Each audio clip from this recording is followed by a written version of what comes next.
ورحمۃ اللہ وبرکاتہ. وعلیکم السلام ورحمۃ اللہ وبرکاتہ. نحمده ونستعينه ونستغفره ونؤمن به ونتوكل عليه ونعوذ بالله من شرور أنفسنا ومن سيئات أعمالنا. من يهده الله فلا مضل له ومن يضلل فلا هادي له. ونشهد أن لا إله إلا الله وحده لا شريك له ونشهد أن محمدا عبده سيدنا مولانا وعلى آله وصحبه أجمعين. أما بعد فأعوذ بالله من الشيطان الرجيم. بسم الله الرحمن الرحيم. يا أيها الذين آمنوا استعينوا بالصبر والصلاة صدق الله مولانا العظيم وصدق بلغنا رسوله النبي الأمين الكريم ونحن على ذلك من الشاهدين والشاكرين والحمد لله رب العالمين. نہ مسجد میں نہ بیت اللہ کے دیواروں کے سائے میں، نہ مسجد میں نہ بیت اللہ کے دیواروں کے سائے میں نمازیں اس ادا ہوتی ہے تلواروں کے سائے میں. نمازیں اس ادا ہوتی ہے تلواروں کے سائے میں. اور یہ ایک سجدہ جسے تو گرا سمجھتا ہے، یہ ایک سجدہ جسے تو گرا سمجھتا ہے، ہزار سجدوں سے دیتا ہے آدمی کو نجات. یہ ایک سجدہ جسے تو گرا سمجھتا ہے، ہزار سجدوں سے دیتا ہے آدمی کو نجات. میرے محترم، کہا ہے کہ تیرا ہر کام آسان ہوگا، تیرا ہر کام آسان ہوگا جس دن کا پہلا کام نماز ہوگا، جس دن کا پہلا کام نماز ہوگا. عزیزان ملت اسلامیہ، ہمارا مل کر پڑھ لے درود پاک. اللہم صلی علی سیدنا مولانا محمد وسلم صلو علیہ وسلم علیہ یا رسول اللہ صلی اللہ علیہ وسلم. حضرات محترم، بڑے مختصر وقت میں میں آپ تمامی حضرات سے مخاطب ہوں. تھوڑی دیر کے لیے میں چاہتا ہوں کہ پوری توجہ کے ساتھ پوری بات کو سنا جائے، اور اس طریقے سے بہت خاص بات ہونے والی ہے. آج سمجھ میں آئے تو آگے بھی آپ اسے دوسروں تک بھی پہنچانے کی کوشش کریں، اس لیے کہ جو دین کا کام آپ خود کریں گے اور دوسرے کو بتائیں گے، اگر وہ عمل کرے گا تو اس کے عمل کرنے کی وجہ سے اللہ تبارک و تعالیٰ تم کو بھی نیکی عطا فرمائے گا. اور حدیث کریم میں آیا کہ اس کے بھی عمل میں، اس کی نیکیوں میں کچھ کمی نہ کی جائے گی. تو میرے محترم، بہت ہی کم سمے میں آپ کو سمجھانا چاہتا ہوں کہ اللہ تبارک و تعالیٰ نے ایمان والوں کو مخاطب کر کے ارشاد فرمایا، یا ایھا الذین ایمان والو آمنوا استعینوا بالصبر والصلاۃ. نماز اور صبر سے طلب کرو، نماز اور صبر سے طلب کرو. ایمان والوں سے اللہ تبارک و تعالیٰ نے مخاطب کر کے فرمایا کہ نماز اور صبر سے طلب کرو. اور میرے محترم، میں مختصر سے انداز میں یہ سمجھا دوں کہ یہ اس لیے فرمایا گیا یا ایھا الذین آمنوا، ایمان والوں سے ہی کہا گیا کہ نماز اور صبر سے طلب کرو، اس لیے کہ جو نماز نہیں پڑھتا، جو نماز نہیں پڑھتا تو وہ مکمل کامل مومن ہی نہیں، وہ مکمل مسلمان نہیں ہے جو شخص نماز نہ پڑھے. اس کے لیے اللہ تبارک و تعالیٰ نے فرمایا کہ اے ایمان والو، جو ایمان لے آئے ہو، اب تم کو در در بھٹکنے کی ضرورت نہیں ہے، ادھر دیکھنے کی ضرورت نہیں ہے، کسی چیز کے لیے پریشان ہونے کی ضرورت نہیں ہے. اگر تمہارے گھر میں برکت نہیں ہوتی تو تم نماز میں آ جاؤ، اگر تمہارے کاروبار میں برکت نہیں ہے تو تم نماز میں آ جاؤ، اگر تمہاری اولادیں کہنا نہیں مانتی تو تم نماز میں آ جاؤ، اگر تمہارے اوپر کوئی بھی مصیبت آ رہی ہے تو تم نماز میں آ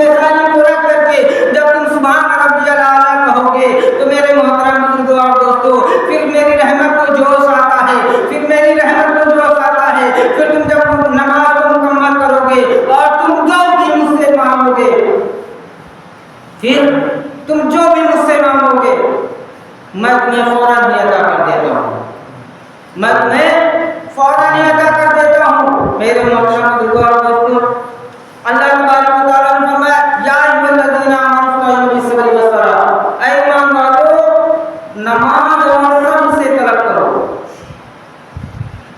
کیا کیا طلب کرنے کے لیے؟ آج انسان اپنے آپ کو سب جگہ جھکانا پسند کرتا ہے، صرف اور صرف ٹائم نہیں ہے تو کہاں کے لیے؟ نماز کے لیے، مسجد کے لیے، دین کے کام کے لیے۔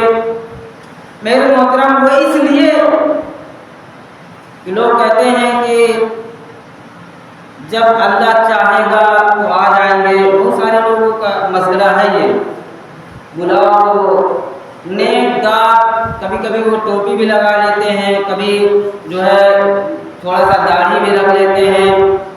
ان لوگوں کا نظریہ ایک، اگر آپ بتائیں گے کہ نماز پڑھنے چلا کریں تو کہیں گے جب اللہ چاہے گا تم آ جائیں گے۔ اللہ تبارک و تعالیٰ تو چاہ رہا ہے، 52 مرتبے آپ کو قرآن پاک میں اللہ تبارک و تعالیٰ نے ارشاد فرما دیا کہ اے بندے نماز پڑھو، نماز قائم کرو، رکوع کرنے والوں کے ساتھ رکوع کرو۔ اب یہ سارا کچھ بتانے کے بعد اگر آپ ابھی بھی نہ سمجھے تو کیا سمجھے؟ ابھی بھی نہیں سمجھ میں آیا، اللہ چاہے گا تو آ جائیں گے۔ اللہ تو چاہتا ہے کہ آپ نماز ادا کریں، تبھی تو اللہ تبارک و تعالیٰ نے ارشاد فرمایا، کہیں فرمایا کہ یا ایھا الذین آمنوا استعینوا بالصبر والصلاۃ، کہیں فرمایا کہ اقیموا الصلاۃ وآتوا الزکاۃ، کہیں فرمایا وارکعوا مع الراکعین۔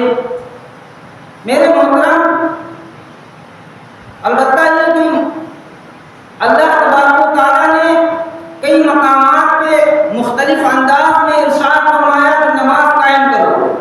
آج بندہ ہے کہ مانتا ہی نہیں ہے، انشاءاللہ کل پڑھیں گے، پھر انشاءاللہ کل پڑھیں گے، اب پھر اگلے جمعہ سے، پھر اس کے بعد فجر سے، اس طرح بہانے کے اوپر بہانے کے اوپر بہانے بناتا پھرتا۔ کسی نے کہہ دیا تھا یہ سارا کچھ سن کے کہ کہتے پھرتے ہیں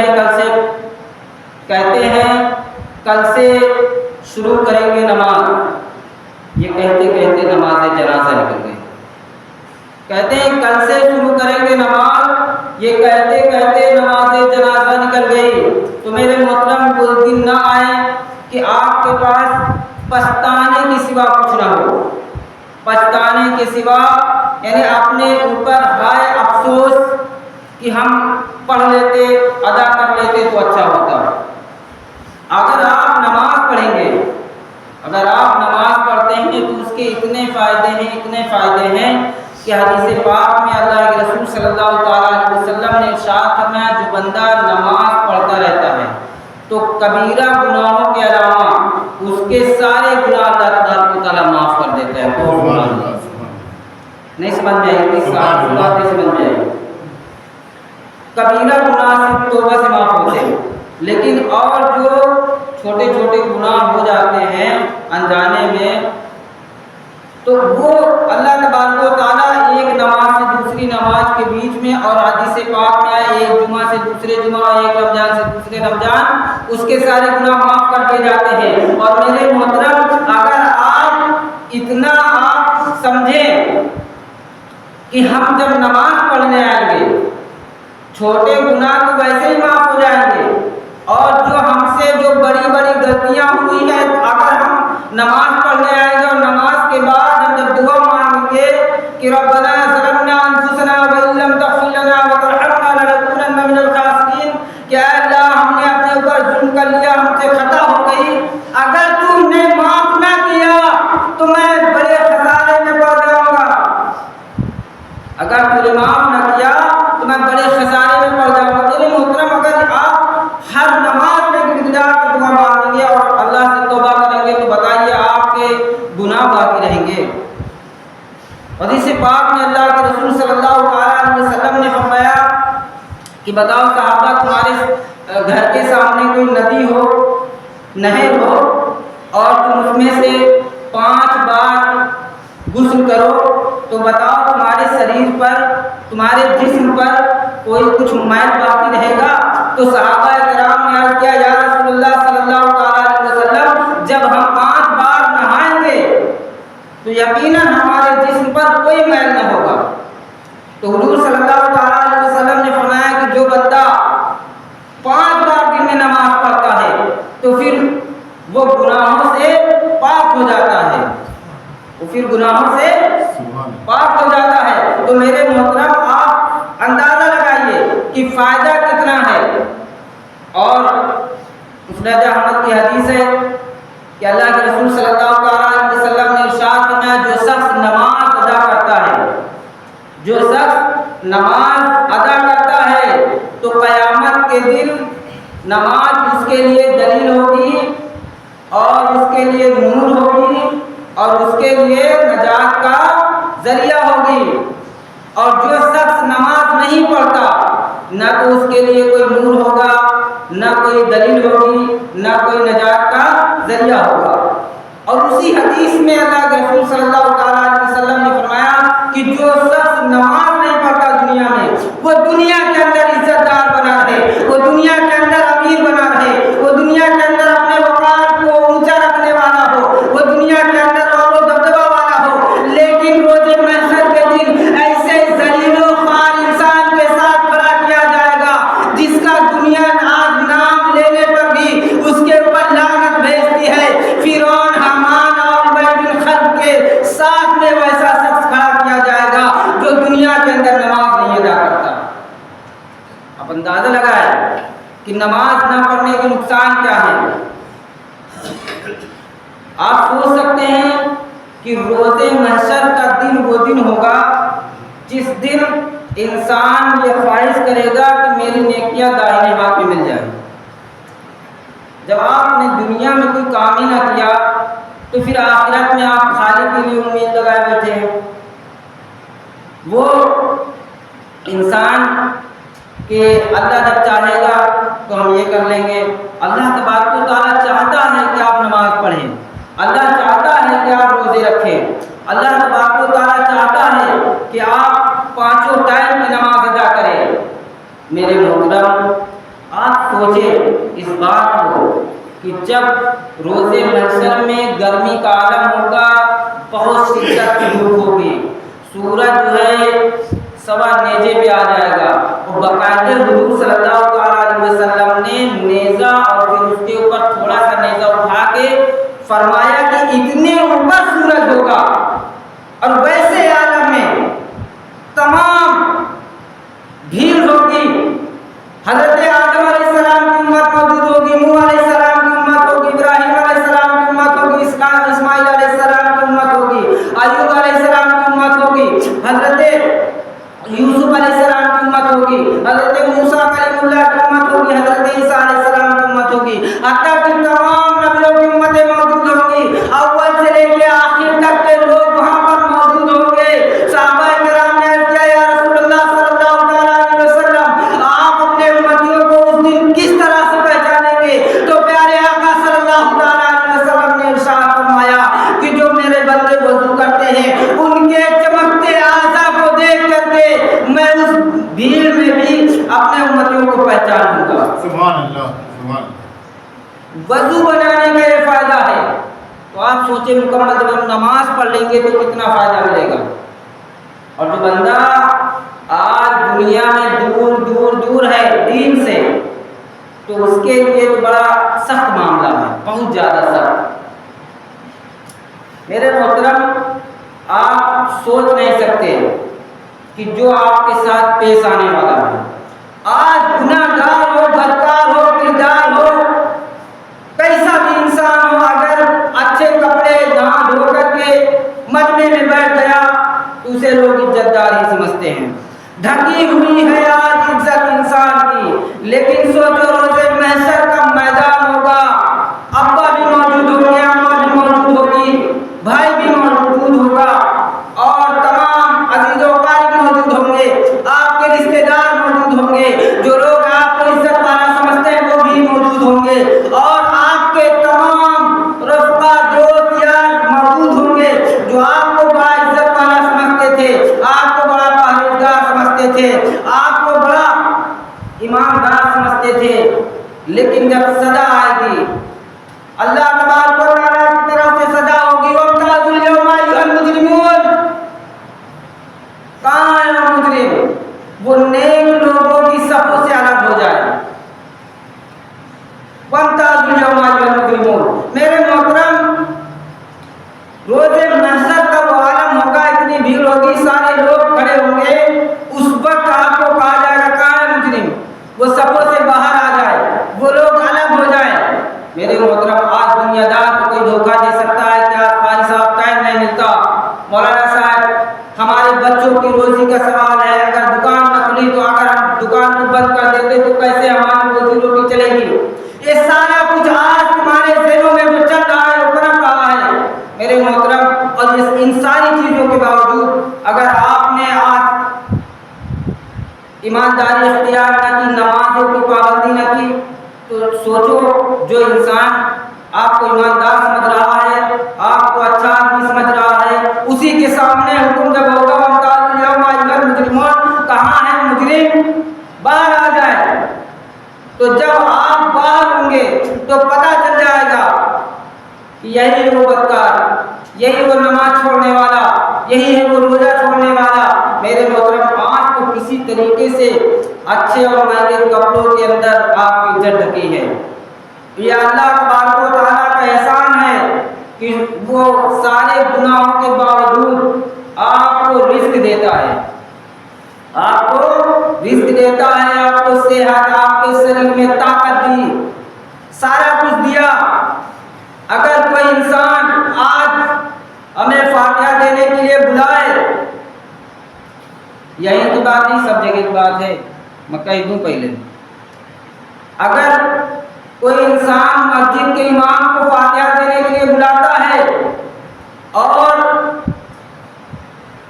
وہ قاری صاحب، مولانا صاحب، حافظ جی فاتحہ دینے نہ جائے، یعنی کوئی کام کر رہے ہو لیٹ کر دے، تو آگے سے سوال یہ ہوتا ہے کہ آئیے آپ کی چندہ مانگے، بطور پھر آئیے آپ کی چندہ مانگے، بتائے کہ پھر چندہ ادھر ایک چھوٹی فاتحہ نہیں کر سکا 2 منٹ کا۔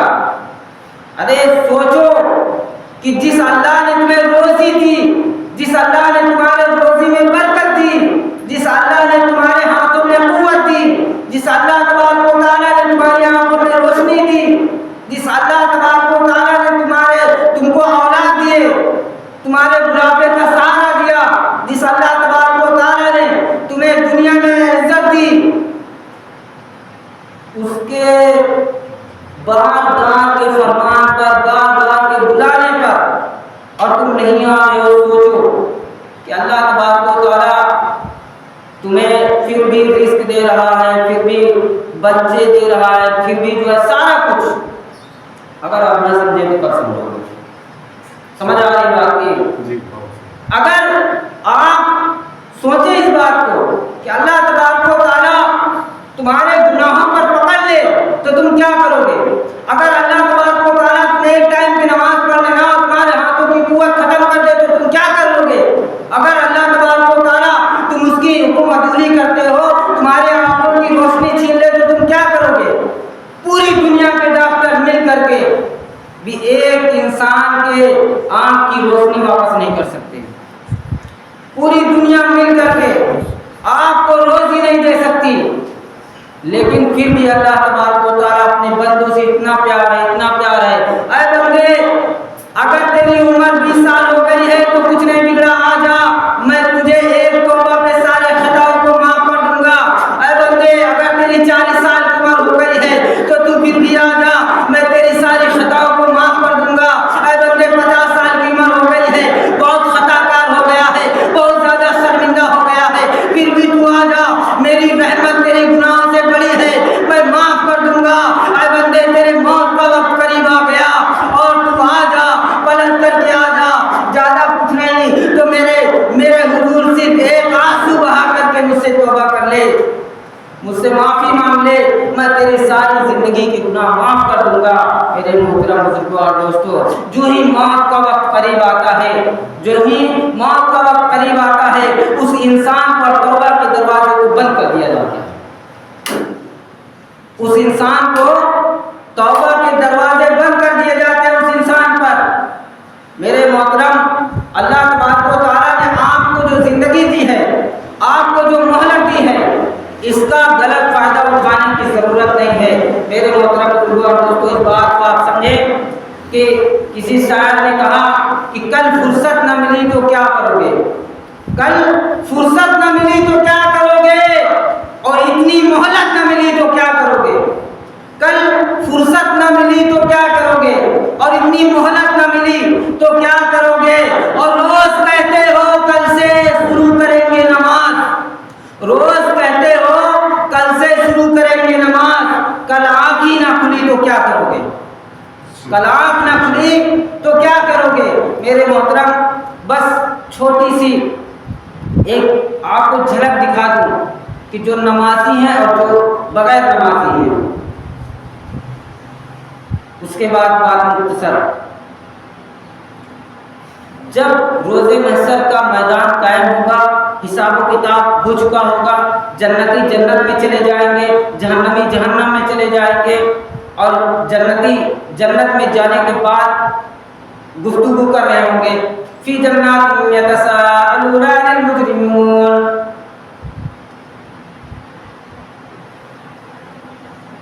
کچھ لوگ دکھائی نہیں دے رہے، جنتیوں کو اجازت ہوگی، آپس میں گفتگو کر رہے ہوں گے۔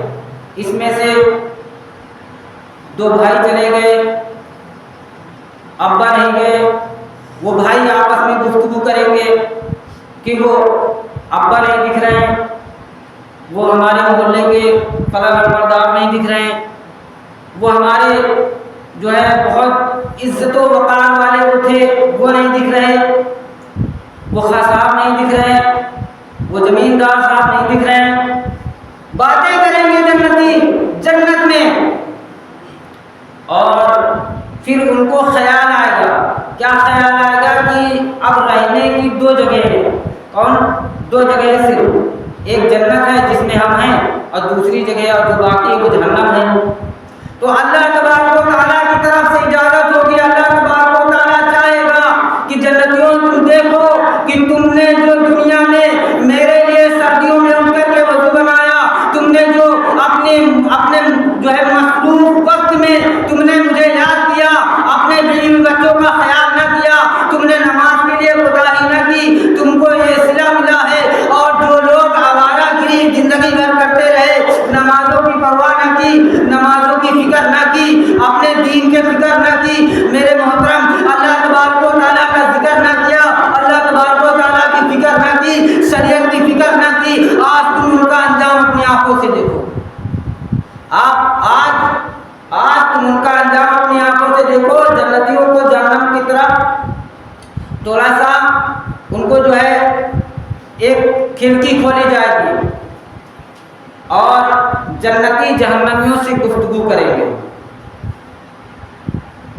جنتی جہنمیوں سے گفتگو کریں گے، فی جنات یتساءلون عن المجرمین۔ تمہیں کس چیز نے یہاں پہنچا دیا؟ تمہیں کس چیز نے پہنچا دیا؟ دنیا میں تمہاری بڑی عزت تھی، زندگی بھر تمہارے کالر کو ہم نے کبھی نیچا نہیں دیکھا، تم بڑے وقار کے ساتھ چلا کرتے تھے، بڑے صاف اور کاٹن پہن کے نکلا کرتے تھے، سارا کچھ اچھا تھا۔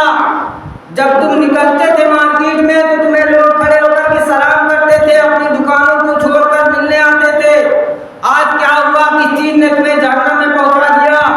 تو جہنمی جواب دیں گے، اب بڑے دل تھام کے سنیے یہ جواب، وَلَمْ نَكُ مِنَ الْمُصَلِّينَ، وَلَمْ نَكُ مِنَ الْمُصَلِّينَ۔ جہنمی جواب دیں گے کہ ہم نے جو گناہ کیا، ہم نے جو خطا کی، ہمیں جو سب سے بڑا گناہ لگا وہ یہ تھا کہ ہم نے دنیا میں نماز نہیں ادا کی۔ وَلَمْ نَكُ مِنَ الْمُصَلِّينَ، ہم نے دنیا میں نماز نہیں پڑھی، اس کی سزا یہ ہے۔ میرے محترم، آپ اندازہ لگائیں اس بات پر کہ اگر آپ کو اس کیٹیگری میں آنا پڑا تو کیا کریں گے؟ آپ کے ساتھ اگر ہو گیا تو کیا ہوگا؟ وہ رہنے کی بڑی بری جگہ ہے انشاءاللہ تعالی. اگلے جمعہ ہی سے گفتگو ہوگی. وما توفیق الا باللہ. استغفر اللہ ربی من کل ذنب وتوب الیہ.